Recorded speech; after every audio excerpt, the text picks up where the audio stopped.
Dal 14 dicembre entra in vigore il nuovo orario ferroviario di Trenitalia e nel Veneto fioccano le proteste, in particolare dei pendolari, preoccupati per il taglio delle corse e l'esclusione dall'accesso ai treni a lunga percorrenza Eurostar e Intercity. Dei disagi di studenti e lavoratori veneti si sono fatti interpreti consiglieri regionali di opposizione ma anche di maggioranza, come il leghista Vittorino Cenci.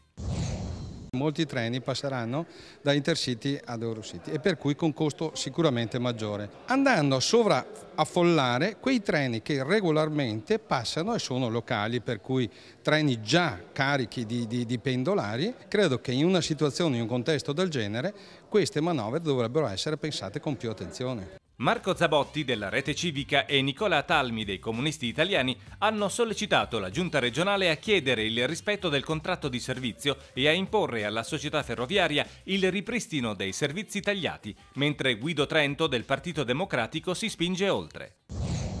Io credo che la Regione debba affrontare questo provvedimento, questo tema in maniera diversa. Siccome Trenitalia è tanto tempo che continua a comportarsi in questo modo, dovrebbe pensare anche a qualche alternativa.